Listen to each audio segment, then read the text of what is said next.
Selamat pagi Bapak Ibu dan saudara-saudaraku, salam damai sejahtera dalam Yesus Kristus bagi kita semua. Semoga pagi ini kita telah bangun dengan semangat di hari ini untuk beraktivitas. Senang sekali kita berjumpa kembali, kita di acara Renungan Pagi edisi 14 Juli 2022. Kisah Rasul pasal 18 ayat 18-20. Paulus tinggal beberapa hari di Korintus, lalu ia minta diri kepada saudara-saudara di situ dan berlayar ke Syria. Sesudah ia mencukur rambutnya di Kengkrea karena ia telah bernazar. Priskila dan Aquila menyertai dia, lalu sampai mereka di Efesus. Paulus meninggalkan Priskila dan Aquila di situ, ia sendiri masuk ke rumah ibadat dan berbicara dengan orang-orang Yahudi. Mereka minta kepadanya untuk tinggal lebih lama di situ, tetapi ia tidak mengabulkannya. Tindakan memangkas rambut. Saudara-saudaraku, manusia berencana, Tuhan yang menentukan. Kalimat bijak ini tetap menyimpulkan pelayanan Paulus dalam bagian ini. Paulus sempat cukup lama mengabarkan Injil di Korintus. Namun reaksi keras orang Yahudi terhadap pemberitaan Injil yang dia lakukan membuat Paulus dibawa ke pengadilan. Ternyata upaya orang Yahudi untuk melawan Paulus tidak berhasil, sebagaimana yang telah kita dengarkan dalam renungan pagi kemarin. Inilah bukti genapnya janji Tuhan untuk menyertai dan melindungi Paulus. Maka Tuhan memakai Galio, gubernur Akaya, sebagai alat untuk menggenapi janjinya. Melalui pendirian Galio yang hanya ingin mengadili suatu pelanggaran atau kejahatan dan tidak mau mencampuri masalah agama, Tuhan menyatakan intervensinya, melepaskan Paulus dari penderitaan itu. Saudara sekalian, di Kengkrea Paulus mencukur rambut nasirnya. Rupanya sejak mendapat penglihatan di Makedonia, Paulus bernazar demi misi yang ke dalamnya ia telah dipanggil. Ia telah menyerahkan diri kepada panggilan itu. Ia sudah mengiyakannya dan menyetujuinya, maka ia bernazar untuk berkomitmen melakukannya. Sampai apa yang diperintahkan Tuhan tergenapi dalam hidupnya. Walau penuh dengan tantangan, godaan dan kesulitan, ia tetap setia melaksanakannya. Saudara sekalian, ketika ia kembali ke Antioquia, tempat ia diteguhkan dan diutus, ia mengakhiri masa nasirnya dengan simbol mencukur rambutnya. Selama dalam masa-masa pelayanan memang ia tidak mencukur rambutnya dan melakukan semua tuntutan sebagai nasir Allah sebagaimana yang dituliskan di dalam Bilangan pasal 9 ayat 1-21. Semua berguna untuk semua orang Yahudi atau berlaku untuk seluruh orang Yahudi. Selama 30 hari dia tak boleh makan daging dan minum anggur dan tak boleh rambutnya dipangkas. Setelah semua terpenuhi baru rambutnya dicukur. Lalu ujung rambut atau rambut yang dipangkas itu dibakar di atas mezbah sebagai persembahan kepada Allah. Saudara-saudaraku, Paulus hendak mensyukuri penyertaan Tuhan yang telah membuat misinya berhasil selama di Korintus. Di Efesus, kota Romawi ketiga terbesar secara politik dan ekonomi, Paulus tidak tinggal lama. Respons Paulus terhadap permintaan agar ia kembali ke Efesus menegaskan bahwa perjalanan hidup dan pelayanannya ditentukan oleh Tuhan. Saudara-saudaraku, apa yang dilakukan Paulus di sini, kita dapat melihat bahwa kehendak Allah dalam perencanaan hidupnya di masa mendatang memperlihatkan pada kita bahwa ia menundukkan diri pada pimpinan Allah. Paulus memberi kita teladan bahwa keinginan pribadi dan pimpinan Allah akan berinteraksi sehingga rencana manusia hanya akan terlaksana jika rencana itu merupakan bagian dari rancangan Allah. Karena itu saudara-saudaraku, hendaknya kita berdoa, bukan merupakan suatu perintah agar Allah memenuhi seluruh apa yang kita doakan atau kita daftar dalam doa permohonan kita. Pemahaman akan kedaulatan Allah seharusnya mendorong kita untuk berseru, bermohon dan berdoa supaya semua terjadi seturut dengan kehendaknya. Berdoa agar semua terjadi sesuai rencananya, agar kita terhindar dari bertindak sesuai keinginan pribadi, tetapi bertindak sesuai dengan kehendak Allah.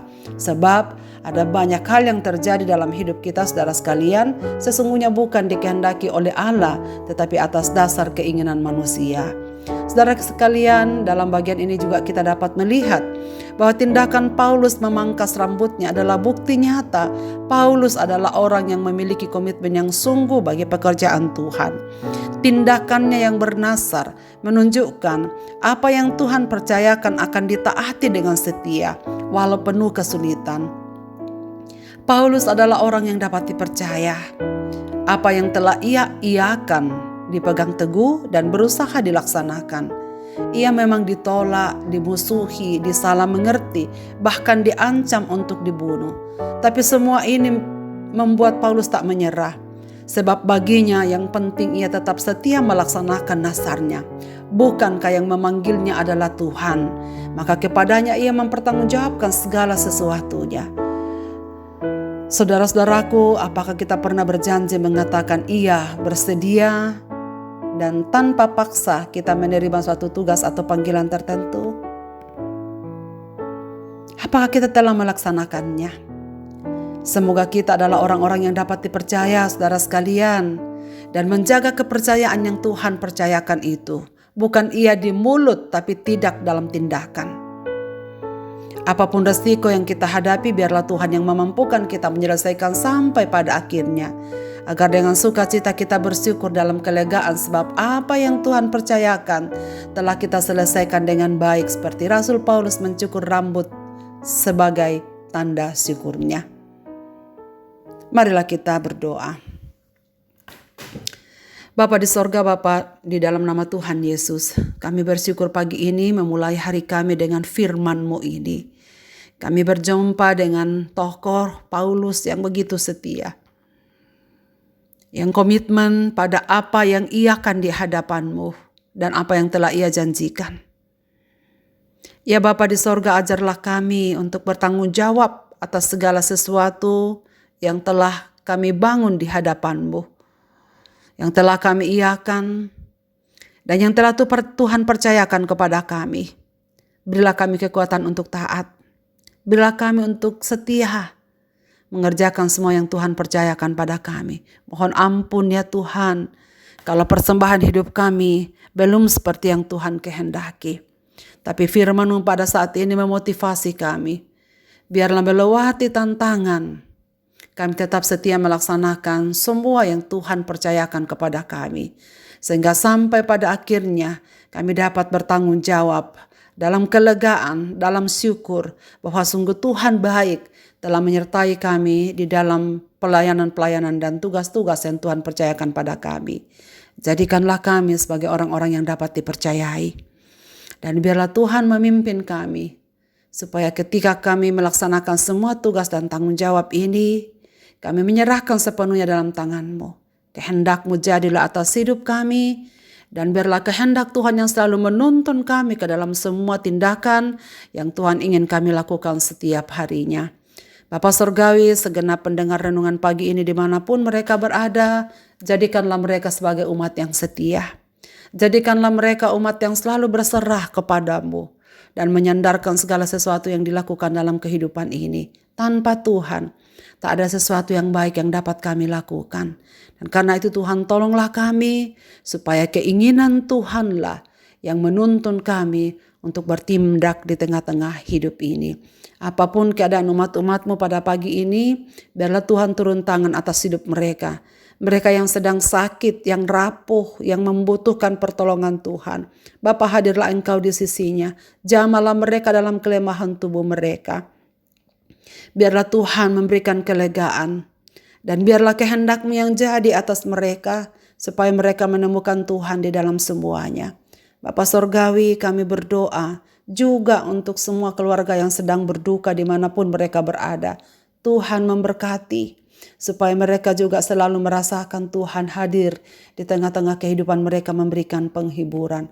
Kami doakan pemerintah kami, supaya mereka juga tetap setia sampai pada akhirnya melaksanakan semua tugas-tugas dan tanggung jawab yang Tuhan percayakan. Demikian juga seluruh hamba-hamba-Mu, biarlah mereka tetap berjalan seturut dengan kehendak Tuhan, mengerjakan apa yang Tuhan percayakan dalam kesetiaan. Terima kasih ya Tuhan untuk firman-Mu pagi ini. Sertailah kami dalam tugas dan tanggung jawab kami di hari ini. Demi Kristus Tuhan kami berdoa. Amin. Selamat beraktivitas Bapak, Ibu, dan saudara-saudaraku. Tuhan Yesus memberkati kita sekalian. Amin.